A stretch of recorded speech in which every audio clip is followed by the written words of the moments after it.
U.S. So there we go. I've done my part. So you're the first person to move to the U.S. from Uganda. No, in my family. To move to the U.S. Yeah. I've had family move to like other countries. My dad lived in Japan for a bit when I was when I was a kid.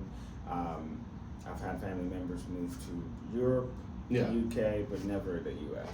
So I'm the first one who's like. So what made you want to come to the US for college, right? But like. Yeah. That's a long story. Yeah. I'll make it short. Long story short. Long story short. I came here on scholarship. Okay. Yeah. So. Soccer, I'm assuming. No. Okay, I was trying to guess, but marathons. Marathons? No. I wish. Marathon. Came here on scholarship. Academic scholarship. Okay. Yeah. Okay. It was an academic scholarship. That's tight. It was very coincidental. I've told this story. I try to tell it whenever I can, but it's like high school over there going into college or university as we call it over there, it's very competitive. Yeah, so you graduate high school, you enter a pool, the entire country. You enter a pool, and out of like, let's say 500,000 kids, you're fighting for like 500,000 spots. All right, so the entire country, Yeah. the entire country gets together and say, you know what? After high school, Yeah. You enter a pool. that sounds like Divergent or something. It is really rough. Here's what happened in my case. I didn't make it. What? Yeah, all the universities over there, I got rejected by all of them. Yeah. So I was gonna be pushing trucks. You know, on the Pushing streets. trucks? Yeah, I was gonna do hard labor. What? Because if you don't get, because at that point I'm a high school graduate. Yeah. In an African country. Yeah. It's like the ceiling immediately drops because the type of jobs you're gonna do, you're not gonna leave the country. Nothing good is gonna happen for you. So if you didn't get the scholarship, you would be in Uganda. Can I swear on this bike? I was fucked. Yes. Like real good. Yeah. So I have a lot of questions. I know, that's why I said it's a long story. What's the biggest like when you first got to America? Yeah. What was the biggest what was the barrier? Like what did you have to do? Everything. Yeah. Everything was new. I was 16 going to 17 at the time. I've never been out of the country. Okay. It's a new experience. Yeah. First time I own a passport. First time I leave the country, let alone coming to the U.S. That's crazy. Leave the country. That's crazy. First time I had lived away from my parents within the country, but like for real, like you're on your own. Yeah. This was you the gotta first talk time. to what's that? What's up? Yeah, so everything was new. Yeah. Everything was new. The weather, I couldn't handle it. And the food, I couldn't handle it. Where'd you go? What place did you go first? I went straight to Seattle. Okay, straight to Seattle. That's where you got all your roots in. That's where I started. Yeah, and I went to Seattle University, which is a small liberal arts university. What did you study there? Not comedy. Not comedy, of course. Your parents would not send you out the country if you were studying comedy. They're just like, you're not going anywhere. No, I went to the business school. Okay. Yeah, I went to the business school. Graduated, thankfully. So I have my degree. So now I won't. But yeah, I just realized we put that in the back. It's fine though. Camera. Oh yeah. That's fine. We put it on. Yeah, we could put it right there. Yeah. So that's what happened. That's actually tight. Yeah. I need that. Yeah. So, I started off in Seattle, and basically the first I'd say 5 years was just like relearning shit, like everything. I learned how to eat American food. I'm not kidding. Sandwiches? Yeah. I didn't grow up eating sandwiches. Sandwiches are fire, dog. They are, but when you're coming from a different culture, the idea of like bread and meat together, the texture and everything, no. They don't. We eat bread separately. Separate we eat from meat separately, but never together. So when you were shocked, you were just like meat and sandwiches together. You were just like, what is going on? You guys did other weird shit. You know, you're like 3 meals a day. I'm like, what? No, you got it good over here, fam. Yeah. My favorite at the time, though, the easiest food for me was Asian food. Okay. Indian, Asian, anything like that. Love Indian food. It's my favorite cuisine. Yeah. Although teriyaki, I don't eat it no more. Teriyaki chicken? But back in the day, that was my thing. Okay. Because culturally, it's rice, meat, and whatever else is on it. Yeah. Conceptually, that was like. What's your favorite American food? Favorite American food. You give me three things that you like. All right. If you would go back to your country and be like, look, y'all gotta go try. Obviously, number one, definitely be Mexican food, Okay. particularly burritos. Okay. Because we have a version of that. Okay. Ours is called the Rolex. Rolex? It's famous. You look it up online. So if I go to Uganda, I'm like, yo, I need a Rolex. Like, not the watch. Not the watch. But the concept of the Rolex is. Yo, imagine. Imagine like a Ugandan person listening to somebody got the Rolex on my arm, like a rapper. He was like, so he has a burrito on his arm. You gonna eat that watch? Yeah. So. No, but the Rolex is basically eggs. Yeah. Usually eggs, and you mix it up with some veggies. So That's like hard. onions. They put cabbage usually. It's tight. You can put green or red peppers, and then you toast that up, fry it, and then you get a tortilla-shaped kind of bread, Yeah. and you put the egg inside, and then you roll it like a burrito. Yeah. Good. And they sell it on the streets. It's like, granted, depending on how dusty the streets are, it could mess you up. But the thing itself, you can make it yourself too. I want to try you guys. I'm open to experiencing many different food cuisines as possible. So Ugandan is on. So they're famous for the Rolex. Where else is? We got the Rolex, and then we grow a lot of plantains. Okay. I Yeah, just got into the plantain game. So. So if you drive on this, not I was gonna say streets, no, but like extensively. Yeah. It's all, at least where I come from, but most directions, regardless of what direction you drive, it'll be like 6 hours of just plantains. That's crazy. Yeah, so we grow a shit ton of plantains. Okay. And you can do whatever you want with plantains. You could. I have some plantain pancakes. Oh, yeah, you could make pancakes. You could mash them up and have them with stew. Yeah. Ooh. You could fry them. African people are big on stew. I don't know why they're so big on stew, man. No, because we have a lot of starches. Yeah.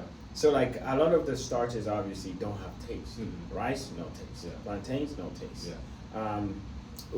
Corn, Yeah. no taste. Yeah. So the stew is the thing that brings the party home. Yeah. Yeah, otherwise you're just chewing cardboard.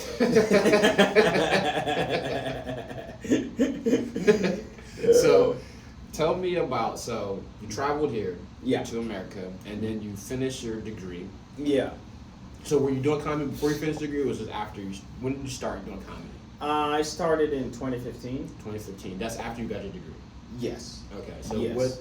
what's the transition? Did you like get a job in like the business field, and then, so how did you get into comedy? Like, first open mic, first place doing comedy? First place doing comedy. Again, long story, but I'll make it short. Long story short, that's gonna be the name of this podcast. So long story short. But when I graduated, so I think I graduated. Oh man, I'm dating myself right Forget about that. It's 2015. Yeah. A friend of mine invited me to a retirement party. Okay. And I was like, oh, bet I'll show up. And then I show up to the retirement party all dressed up. Yeah. And then they were like, oh, it's a dog retirement party. Mm. This dog was retiring. Like an actual animal. Yeah. Okay. Yeah. So, White people? You guessed it. Yeah. You guessed it. So it was a dog retirement party. And so they had like the dog federation or union, whatever you call them. So it was a bunch of old people with their dogs. Yeah. And food and a few speeches, and then at the end of the all that, they were like, we have some entertainment. Yeah. We have 2 comedians here. And it was 2 guys that went up and entertained. One of them was American. The other one was from South Africa. They flew him in for a dog retirement party to do comedy. That's insane. It is insane. It's insane. And then, obviously, as you know, those are not ideal conditions for a comedy At show. all. So both of them died horribly Yeah. at a dog retirement party. Hey. And I saw that and I was like, I want to do that. That means that you're sick in the head. That's what that means. That means you are sick human being. That's the weird part about it. It's like it was painful. Yeah. But it was a part of me, especially given the context of those 2 guys. Yeah. Because one was American, so he's from here. He lives here. I live here now at that point. This one doesn't live here, but he's here for this show. Yeah. But he's coming from where I came from. Yeah.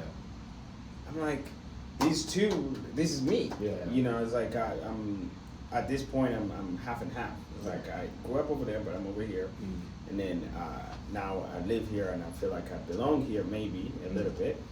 So I was like, man, if that dude can fly in, and do what he did, try to build rapport with strangers across continents. That's insane. It is insane. And then the other guy too. So I went up to the American comedian after, and I asked him. I was like, "Yo, good shit. You know." Yeah. Yeah. Hey, buddy. You killed it, man. It was rough out there. It was rough out there, fam. Yeah. So anyway, I talked to him and I asked him. I was like, you know, if someone wanted to try this, how does this work? And he's like, oh yeah, you go to open mic and you get on stage and you know, and literally, so the place he was telling me, the mic he told me was like less than 10 minutes away. From where we were, walking distance. Okay. Next week I went. Oh shit. And I didn't look back. Oh that. shit. Yeah. Did you? I like to ask people for comedians. Did you bomb your first time? Did I bomb my first time? I would say no. Okay. I would say no. It works differently for different people. But generally speaking, I think how it works is you get one. Yeah. You get one good one. Yeah. It's the one after that one. Yeah. The next 2 or 3. So first one, I think I did okay because of the energy and nerves and everything. Yeah. But then after that, it was like, like that bombing's like. Yeah. And I did do, you know, some people do classes and stuff like that. Classes are nice because one, you get to ease into it with your classmates and stuff. And then you have the graduation show. Yeah. Which people come. Yeah. You know. So it's like you start off like this, then you crescendo, and then you go into reality. Yeah. When you come in the way I came in, it is none of that. So it's like learning. You had to learn how to like relate to people being from Uganda in like in a different format. You know. Yeah. The funny thing though is one of the reasons I was drawn to this is because throughout high school and even through college, I did always gravitate towards anything that involved me being up in front of people. Yeah. So this for me was just like, we're gonna do pretty much the same thing, but for a different effect. Yeah. So like, I did when I was back in Uganda, I did student government. So, but we had you guys have assembly here? Yeah. So I used to take over assembly. Yeah. Assemblies. Like we had teachers that either were not charismatic, they were not good at it, and I'll be like, I got it. Sure, go. And then I'll just take up like 10 minutes of everyone's time.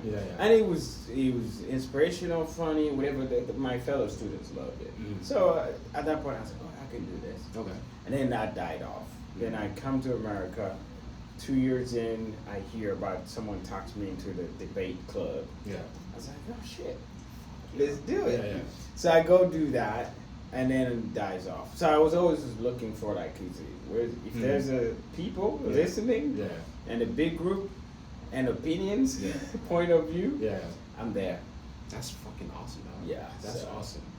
That's how I got What's your like biggest takeaway so far? Like one thing if like you learned doing comedy, what's one thing that you learned? it. One thing that I learned. Yeah. Oh, that's a tough one. First thing I would say is I like to think I'm a student of the game. Mm-hmm. Yeah, so one thing that's tough because you learn different things from different people. Mm-hmm.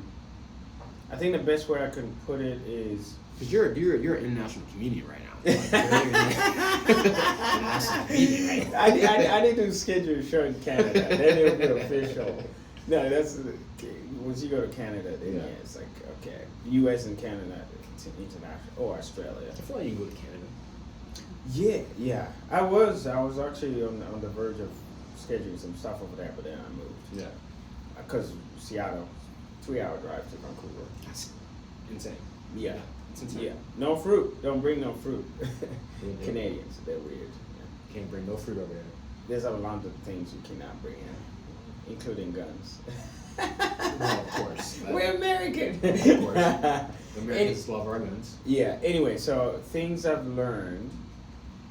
If there was one thing, which is a lot of comedians and some audience members think the goal is to say funny things. No. Yeah.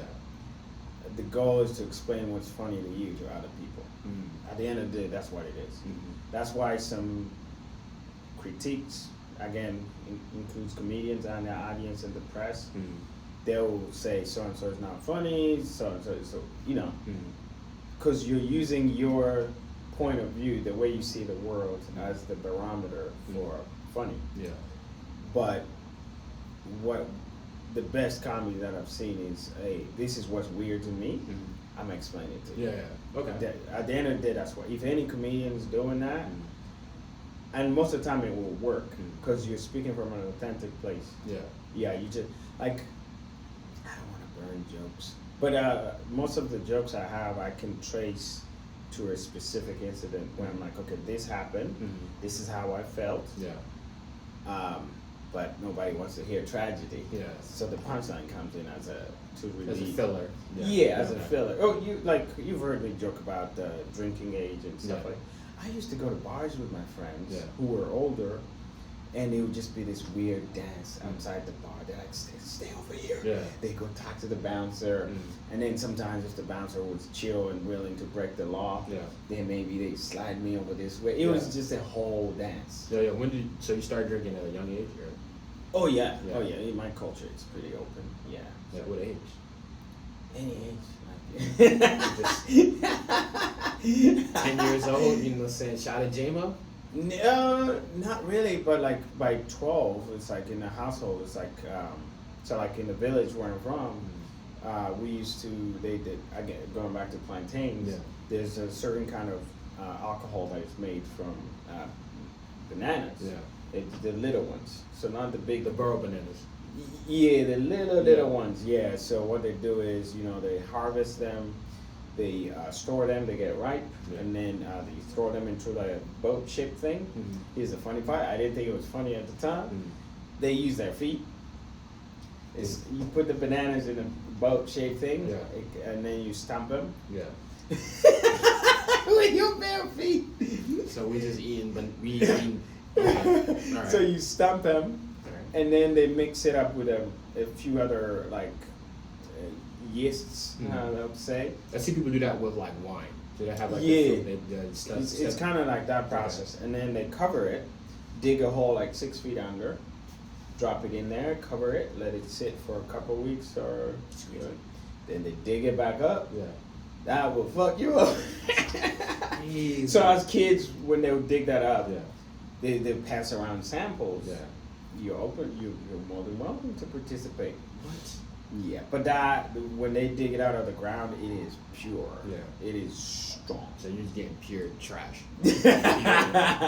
Yeah, so they have to take that and pour water and other stuff to make it commercially. Yeah. You know. That sounds like moonshine. That's what it sounds like. It is. Okay. It's very close to that. Yeah. So as a kid growing up, it's like they'll pass that around. We drink it, no problem.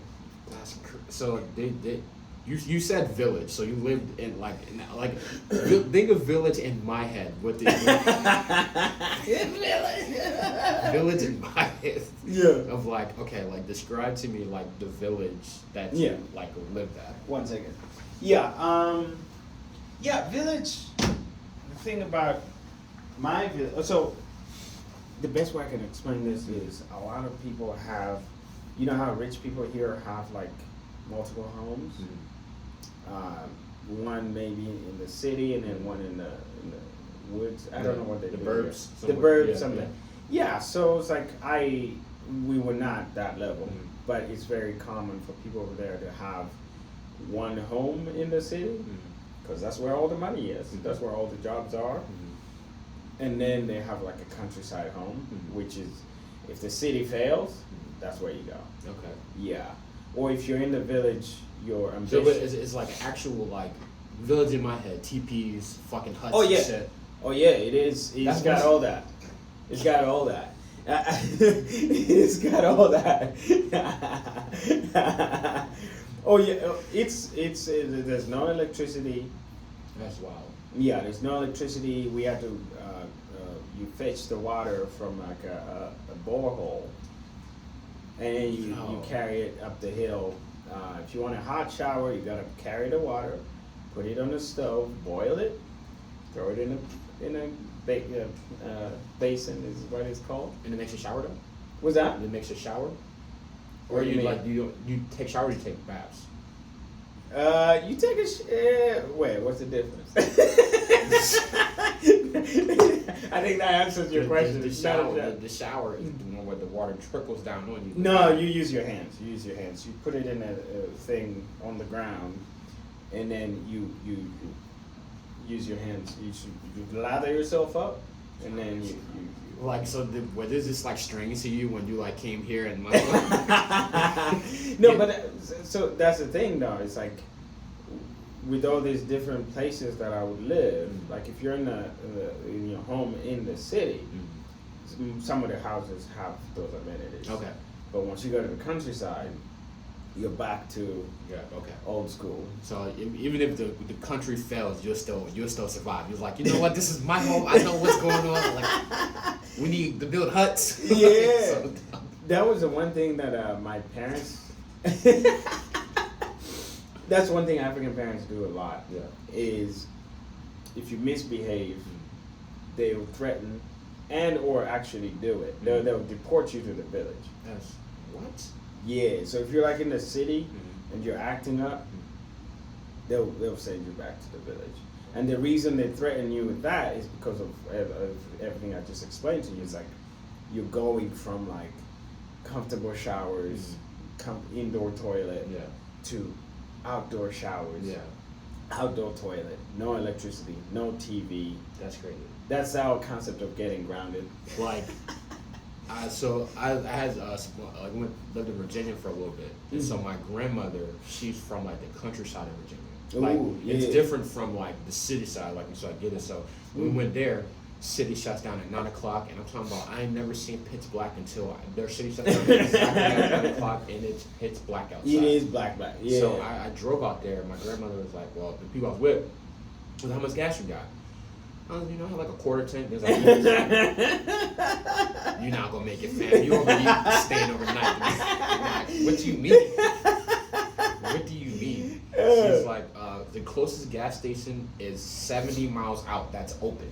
Damn. That's open 70 miles out. That's how deep in the country we were. Like I'm talking about, it was nothing but grass and leaves. I seen animals I ain't never seen before, man. I'm like, get me out of here. Get me out of here. That's where we from. I was like, I don't never want to go back, fam. I don't ever want to go back. You can visit grandma on Zoom. No, man, like I can't do it. That's like, so because people have this weird perspective of like African like culture. Yeah. Like, because we only see, like in America, we only see what we see on TV and like what they show us. Is it really like that? Is it really like the dirt roads and the starving children and stuff like that? That's what America has like shown us. Like, we just now started seeing like African countries doing really well on social media. Now, here's the problem with all that stuff is that stuff exists here too. Yeah. It's just a question of someone taking the extremes of either side. So like, which actually in the end hurts the majority. I'll give an example. If you watch America in the movies, I always used to joke with Americans. I'm like, the only cities I know are the ones in the movies. Right. You know, Vegas, New York, LA. Even like cities like Seattle, we never, until I was supposed to come to Seattle, I didn't know about Seattle. So the Dakotas, those other little ones, Sioux Falls, I don't even know them now. those ones we do not know. Yeah. We just know the stuff in the movies. But then when you come here, you've been to all these cities. Downtown LA is not the same as uptown LA. No, not at all. It's very different. And then if you go like where the vacation houses are, it's far different from downtown LA. Yeah. So like there's all these things. So same with Africa. It's like if you go downtown, it's gonna be crazy. Yeah. Packed, traffic, no rules, nothing, chaos. Yeah. And then if you go to the rich neighborhoods in there, you can go to them. Yeah. You go to those ones, quiet, clean, electricity. Yeah. It's nice and serene, security. Yeah. And then if you go to the countryside, Yeah. that's when the nature come out. Okay. So there's all these different parts. Yeah. Yeah. And unfortunately, part of it is the media that focus so much on either you hear about the wealthy warlord who's living large, has everything, or the extremely like poor dying kid. Yeah. And most people are in the middle. Most people are in the middle. That's the same with America. Like most people are in the middle. Like yeah. I just don't like how they just only show us one part of it. Yeah. Yeah. Yeah, and again, I part of it is our fault. I'm not gonna lie. It's because it's like people tell you a story. At some point, that's the beauty of social media now, because you have all these social media influencers who are going there and painting a different picture.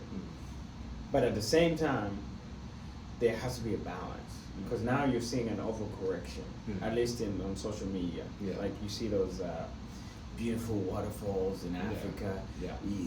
Like just the great food, and all those things exist, but again, depend where you are. Yeah. You can get it all. You want the rough, rugged, you can get it. You want the Instagram shot, you can get it. But like life is real. Yeah. And there's no. Yeah, everything exists. It just depends what you're looking for. And we'll have to take a trip to Uganda, man. We'll have to we're gonna take a trip. I've never been to Africa, so I was about to ask, have you? I've never been. The places I want to go is I want to go to Kenya and I want to go to Ghana. Kenya, Ghana, yeah. First stops. In Uganda now, if I live like double not there. Kenya's dope. So we're neighbors with Kenya. Kenya's bigger. It has a little bit more going on tourism-wise, but also just it has a coast. Uganda doesn't have a coast. We're landlocked.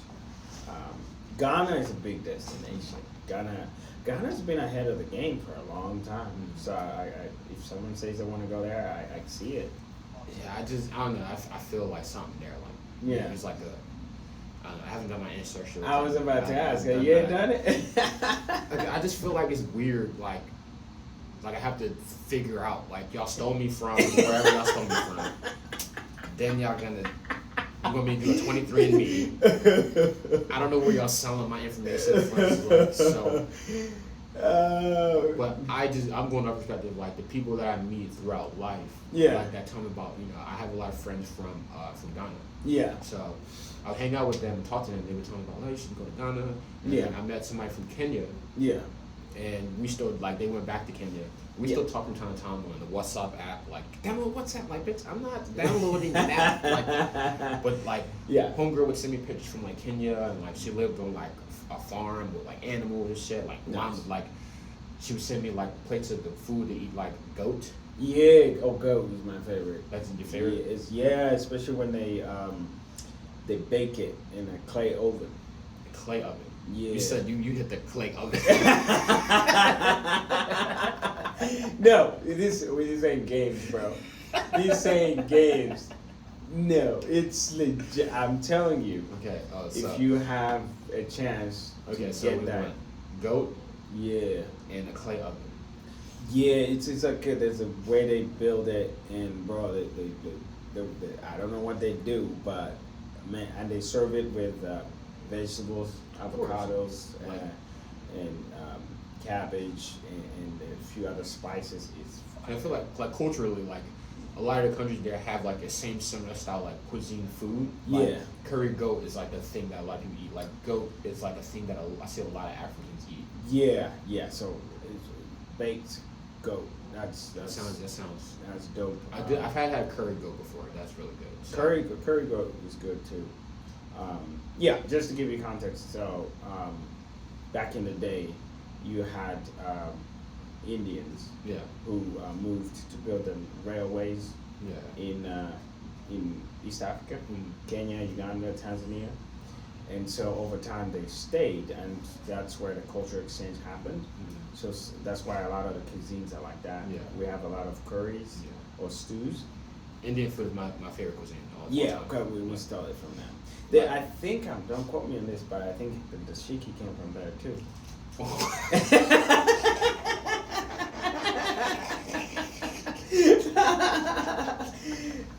Don't you see it? Like when you look at like some of the Indian designs, and then you look at the we was like, give me that shirt, bro. That shit is so funny. So you said don't like we're not coy. So you said the dashiki came from Indian culture. Yeah. The same pattern. We exchanged even so we exchanged food, we exchanged clothes. And language too. Okay. Yeah, so like my language and Swahili and all these other languages have a few words that I either borrowed from most of those different groups that came. How many languages do you speak? Personally, that's a tough question. Languages, it's weird because there's all this debate going on around languages and dialects. Yeah. So like in Uganda, I think there's like 200 or so. 200 languages? Language dialects, depends on who you talk to. Okay. I would say I speak about 4. Fluently? Yes. Okay. What's those languages? Luganda, Luchiga, Lunyankwe. Those two are kind of... You put the accent on it, so I know it's real. Put the accent on there, so I was like, this is real for real. Yeah, so the problem, some of the languages have the same roots, but you'd still not be able to fully communicate with somebody. Okay. Yeah, so I'll give an example. One of my stepmothers was from a different side of the country, but not too far. Probably like maybe 3 hours away. Yeah. And then eventually she moved into our household. So now you had my dad's language and then her language, and then my dad had his kids, and then she had her kids, and they came in. Yeah. And we could communicate, but it wasn't like straight communication. It's more one of those where it's like, cup, cup. Food, yes. Which is weird because we're 3 hours apart, and structurally speaking, the language looks the same. Yeah. Oh, not the same, but close. Yeah. But you could. Well, I always feels like, because even like, so I'm from Maryland, and I would talk to people from like New York. I'll talk to people from different, like, even though New York's only 4 hours, there's not a language barrier, but it is like the way we enunciate words, the way that we say certain things, it could be missed in translation. Yes. Like, that's just weird to me. It is. Did you have a problem, like, learning English? Yes. English is hard to So I'm not gonna lie. So I've met two types of people. There's people that move somewhere, and they keep their accent. They don't give a shit. Yeah. And then there's people that move somewhere, and they pick up accents. I'm in the second group. Yeah. I know this because even in the cities, like going from the village to the city, my dad moved to the city way before we were born. And in Uganda, the capital is Kampala. The main language in Kampala, the dominant tribe is the Baganda, and they speak Luganda. I learned that language. My dad learned that language. The difference is he speaks it with the accent from the village, despite having been there 20 years earlier. But me and my brothers, we picked up the language and the accent that came with it, despite being new to the. It's interesting. Yeah. So some people move somewhere, and that's why you hear some of the immigrants. Yeah. There's different. The older immigrants here, Yeah. like they have accents. Yeah. And the younger ones are like, "Yo, what's up, man? What's It's like going you don't on?" even talk like that, man. You don't talk like that. You don't talk like that. They be like type shit like you don't say that, fam. You don't talk like that, man. Like, But that's what it is. Yeah. So anyway, to answer your question, is I think in my case over the years, I just also I was young when I moved here, 16. Like you're still maturing. yeah. Because when you're old, you're old. Yeah. You come here at 30, you're keeping that ass. You're gonna still have the Yeah. Like I find it funny when people have like I have a good friend. He's from Anguilla. I've known him since I was in high school, right? Yeah. So I'd say at this time I'm knowing this man about like 2 years, maybe 3 years. Talk regular, fam. Yeah. And he got on the phone with his cousin or somebody, and he just hit the accent on us like, fam, where the fuck did that come from? Like up on he had turned it on immediately. Like I'm like, fam, where did that come from? Like like you don't talk like that, yo. It's so crazy. It's total mind blowing to me to think like, yo, like he just turned the accent on like so fast. Yeah, it's like when black people when we get to work. Like regularly. You got a code switch. You got a code switch. No, I mean, part of it, I mean, some people think that's a bad thing. Yeah. But I think it's survival. Yeah. It's survival. It's like you talk, it's just like curse words. When you're with your boys, you can say whatever you want. Yeah. But when you're around your in-laws, your parents, stuff like that, you tone it back a little bit. Okay. That's just what this is. I don't like that. Why can't we just talk with the regular everyday voice? Like I don't want to have to put on this like mask when I like go to work. I'm like, bro, like let me just be black. Let me just. Yeah, I mean that's, if we're being honest, that's the life project. Yeah. Is to mesh your lives to a point where you don't have to code switch. Yeah. That's why I like. Do you watch MMA at all? Oh yeah. Yeah. I like how like most MMA fighters are vocal about their political opinions. Yeah. Because they're like, what you gonna do? You gonna fight? But whereas everyone else, if you have a regular job and you have a political opinion, you can't really say too much. You can't really say it, but if you got money, you can kick everyone's ass. Yeah. You can say whatever. That's true. That's true. So did you experience like racism when you came to Seattle? Yeah. I'd say the reason I'm hesitating is because obviously racism is a big word. I would say mostly microaggressions. Is that what I'm not good with those terms? I know what you mean by microaggressions. Like that's yeah. So it's like there's a lot of that where it's like I'll give you 2 instances. One, but it's funny. This was funny, but there was a few guys I used to hang out with, and we played soccer together, partied together, whatever. And one time we were watching a basketball game, and then he started saying something about one of the people on the field looking like me or something. It was one of those words like, we don't know what looking like or something. And so we go back and forth, and in the heat of the moment, it just escalated, and then he just go back to Africa. I had to punch him in the face. Oh yeah, I got heated because at that time, I was just learning the country and how these things work, and so, and he was a white dude, and he was a friend, so I was like, where did this come from? Like, I thought we were cool. I thought we were like Yeah, yeah. And so we didn't speak for a while. And it was funny because later on he messaged me and apologized. I still have the receipts. So that was one of those kind of micro, like. Was it like shocking to you, or did it, like how?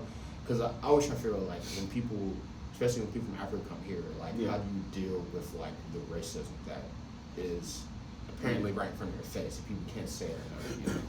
Yeah, it's a weird one because, again, going back to that time, is I'm just transitioning to this new society, just figuring things out. Yeah. And so you have, I know I joke about this on stage, but it's real. It's like you will have an identity crisis because you get to a point where it's like some Africans will say you're acting too American. Yeah. Some Americans will say you're not fitting in, you're not acting right.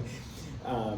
Some people will say they don't understand what you say. Like you literally say words and they're like, I don't get it. You speak regular English to me. I just spoke what I spoke, and they're like, I don't get it. And it starts, some speak slower to you. Yeah. So you go from being like, oh, I was a good student. I was eloquent. You see the big words, eloquent. So I had things going for me. And then you move to this culture where it's like all that starts to become questionable.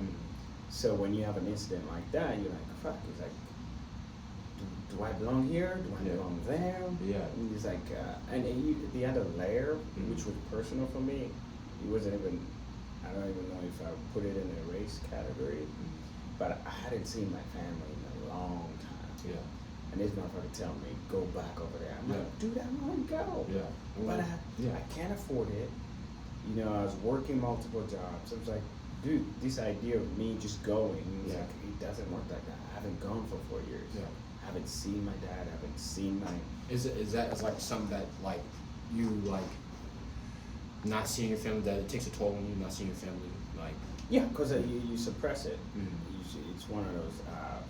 You push it down, like the number of like birthdays, births, graduations, weddings that I've missed in the last like many years is insane. Like you actually start to grow apart from people, including like even my brothers, sisters. Like the gap just gets bigger and bigger. So yeah, it does happen, and you just kind of suppress it. Yeah. So that incident kind of brought it out, where I'm like, dude, don't talk to me like that. Yeah, bro, it's fucked up. Like you want people to go back to their country, like that's like the worst thing you can tell somebody. You know what I'm saying? Yeah. So there was that incident. The other one that I think, again, the thing I like about most of this shit is, you know, thankfully over time you find a way to talk about it without the bitterness. Yeah. It was a friend of mine. We're both African. We had a late night, and I dropped him off. He's dropping me off. We're outside. It's like 1:30 a.m. And there's two white dudes just jumped in the back. They were drunk, really drunk. We were drunk too, but they were more.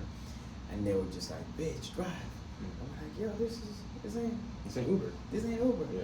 And they wouldn't have it.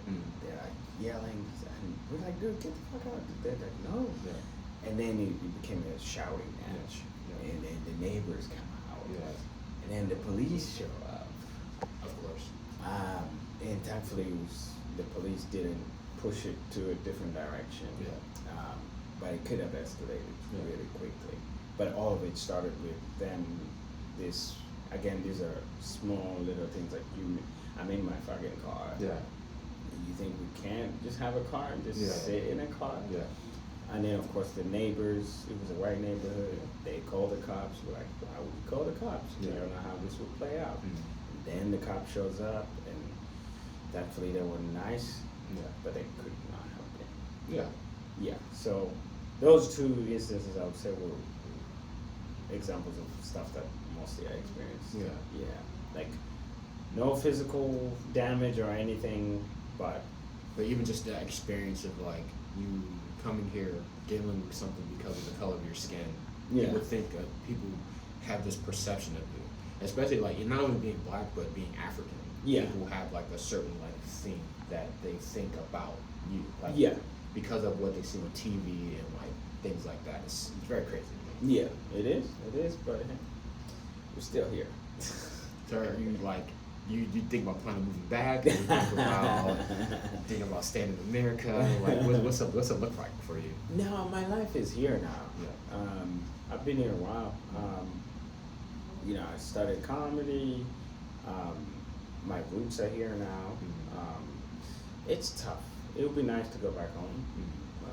I just don't know how it would translate. I've been gone so long. Yeah. Yeah, like I remember I went back like 3 years ago. No. Actually, even way back. So the first time I left, I went back after like 3 years, and I walked the city. Back then, if I walked the city, I knew everybody. Hey, what's up? Yeah. You know, like Denzel and that. What's that movie? What up, my man? Yeah.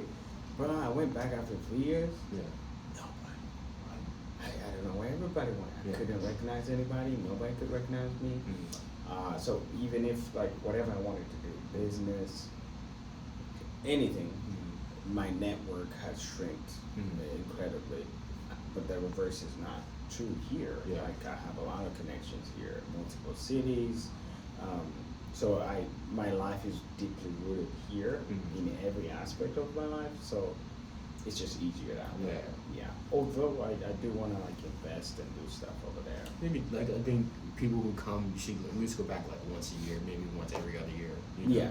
Just it's nothing like having like that culture experience, like especially where you're from. Like even me here, like I live in California, I'm from Maryland. Yeah. But like even just that going back home, it's like always refreshing. It is. I actually there's a channel on YouTube called I think it's called Ras Kitchen, and there's this old Jamaican dude. He lives like in a village, like the image you were talking about. No, that's just like he lives in that place, and there's this one white kid who's a videographer or content creator who somehow started a friendship with them. And that's what the YouTube channel is. Yeah. It's when he goes over there and lives that life with the Ras guy. Yeah. Like when he's a Rasta?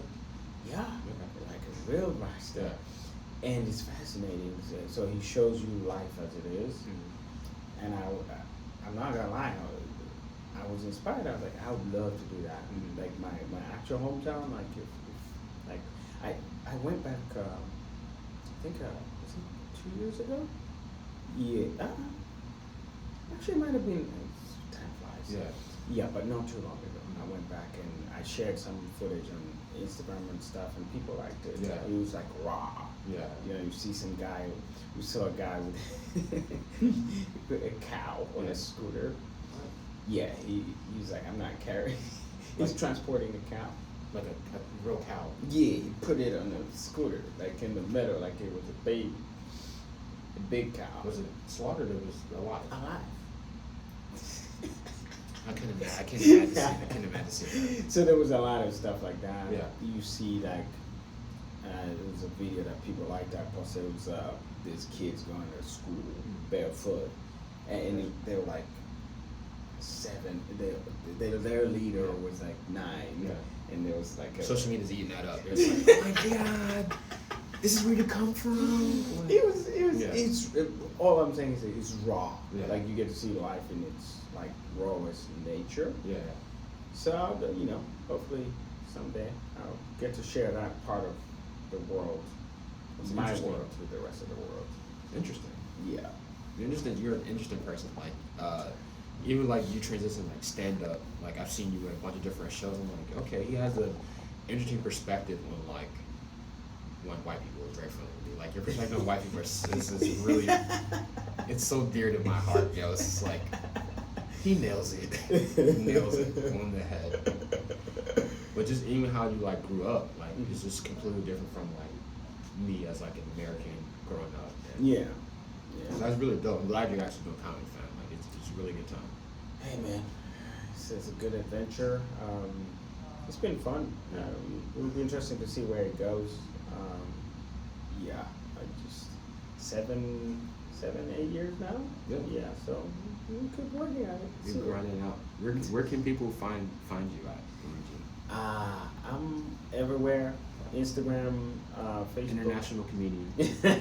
No big deal. MBD. Birungi Comedy. That's BIRUNGI Comedy. Yeah. Yeah. Facebook, Instagram, and my website that I need to update. Yeah, go find him. He's a hilarious comedian. Good time. You know, if you liked him when here, you'll like him in person. You'll like him. Go to a show.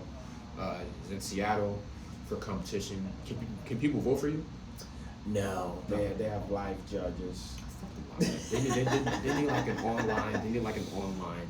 Remember when American Idol would have like the online where you could like text in and like, hey, I'm voting for this person. They need something like that. Yeah, that would be dope.